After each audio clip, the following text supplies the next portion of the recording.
Hi, welcome po sa ating lahat sa day 45 ng atin pong Nuggets of Wisdom from the Book of Proverbs. Ngayong gabi po ay dadako tayo sa chapter 8 verse 22 to 32. Pero bago po tayo magpatuloy, tayo po muna ay manalangin at humingi ng patnubay sa ating Panginoon. Heavenly Father, salamat at meron kaming oportunidad na makapakinig muli, makapag-aral ng iyong salita.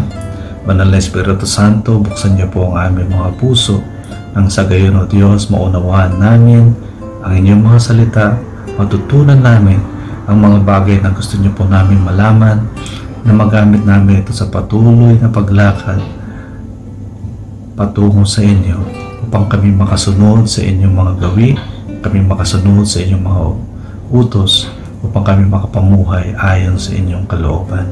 Kaya salamat po, O Diyos, sa inyo pong pagsama. In Jesus' name, Amen. Amen.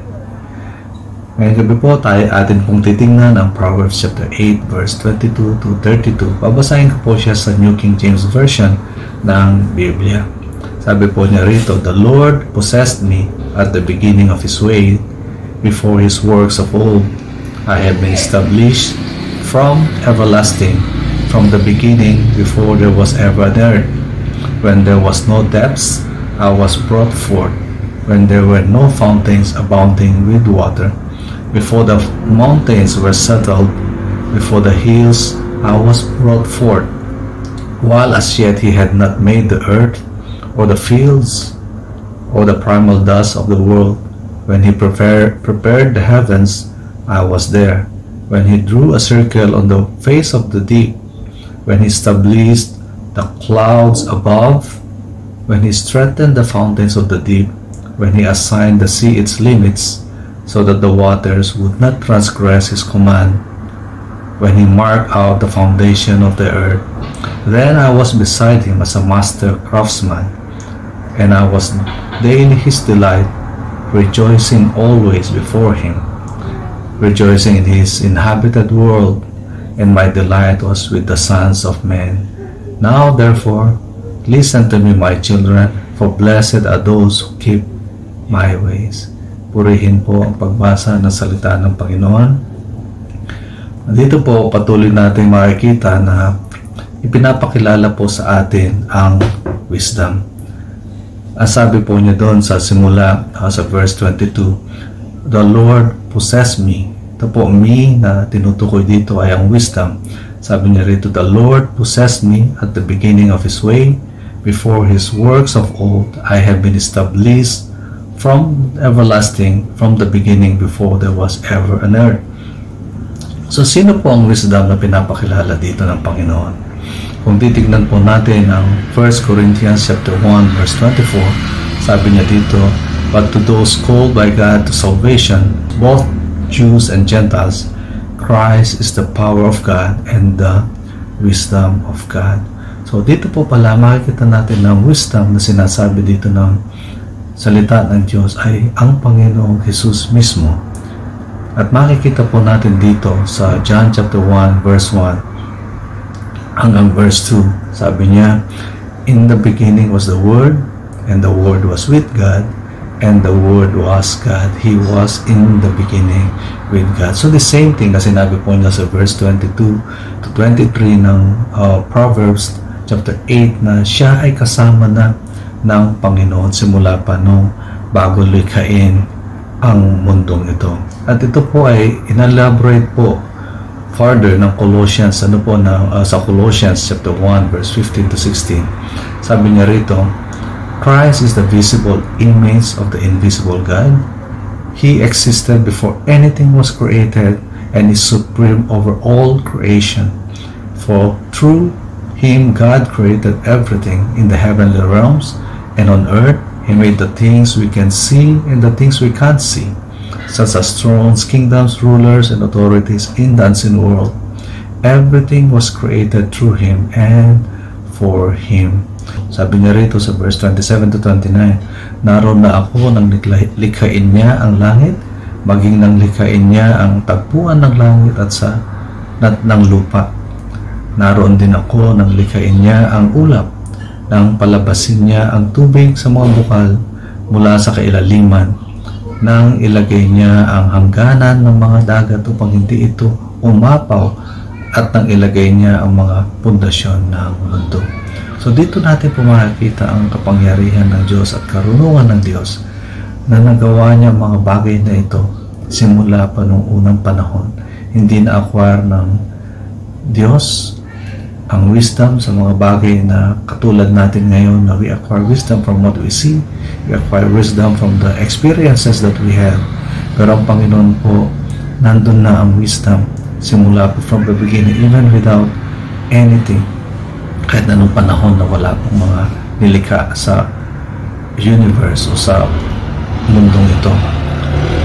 Kaya nga po nangungusap ang ating Panginoon sa Kawikaan chapter 8 verse 32.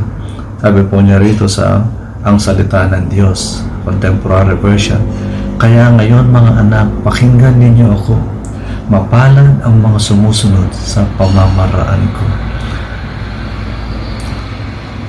Nakikiusap po o nangungusap ang ating Panginoon na pakinggan natin siya dahil sa Kanya nanggagaling ang buhay. Ang sabi pa nga ng John chapter 1 verse 4, in Him was life, and the life was with the light of men. At hindi lamang po buhay ang inaalok niya, kaya gusto niya tayong pakinggan siya. Dahil inaalok niya ang buhay na walang hanggan. Sabi nga ng John chapter 10 verse 10 part B, I have come that they may have life and that they may have it more abundantly. So buhay, hindi lamang buhay, kundi buhay na masagana ang inaalok niya. Kaya gusto niya na siya'y ating pakinggan, siya'y ating tanggapin sa ating mga buhay. Sa John chapter 11 verse 25 to 26, sabi niya rito, Jesus said to her, I am the resurrection and the life. He who believes in me, though he may die, he shall live. And whoever lives and believes in me shall never die. Sabi niya doon.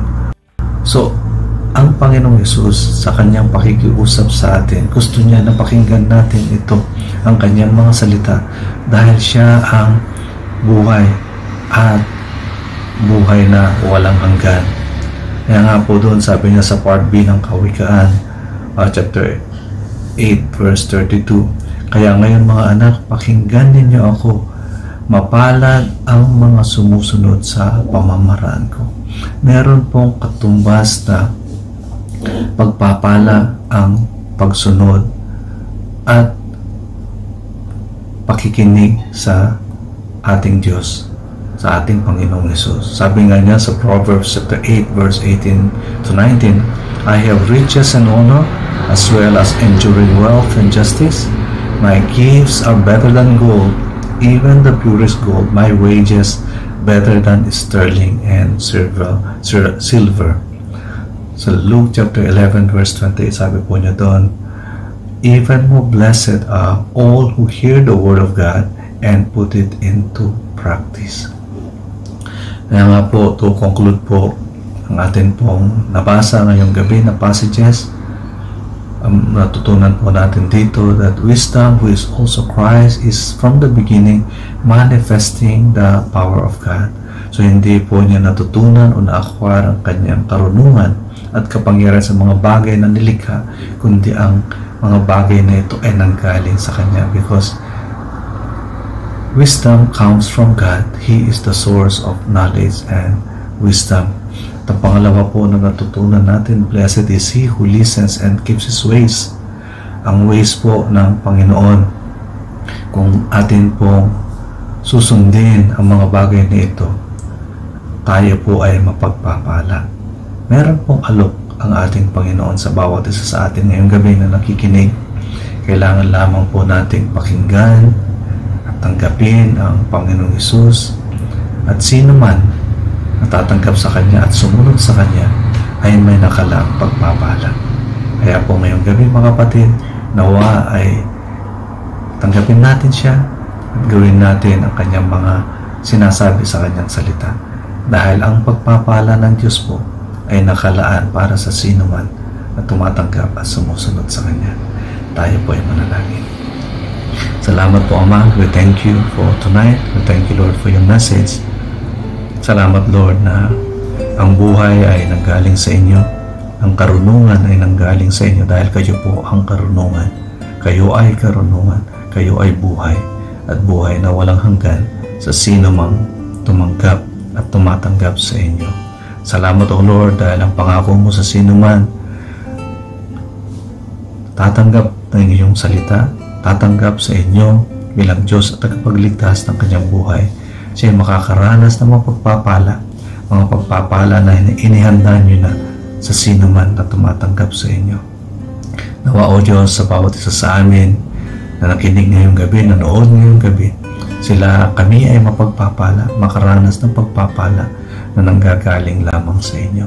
Kaya o Diyos, kayo na po ang bahala sa bawat isa na nanonood ngayon. Kung meron man silang mga panalangin, meron man silang mga concern sa buhay, o Diyos na makapangyarihan sa lahat na lumikha ng langit at lupa, wala pong imposible sa inyo, kaya kaya niyo pong tugunin ang panalangin ito ng aking kapatid. Salamat po o Diyos, kayo pong mapagpurihan, kayo po ang maitaas sa aming mga buhay. In Jesus' name, Amen and Amen. Sana po ay samahan niyo muli kami at tayo po ay matuto muli sa salita ng ating Panginoon, dahil wala pong mahirap na bagay sa Kanya, wala pong bagay na imposible sa Kanya. Kaya po sa Kanya po natin pagkatiwala ang ating mga buhay, ang buhay ng ating mga pamilya, ang buhay nating mga anak, dahil sa Kanya po meron tayong pag-asa, meron po tayong kinabukasan, at meron po tayong kahahantungan sa Kanyang kamay at sa Kanyang mga salita. Salamat po. God bless po sa inyo.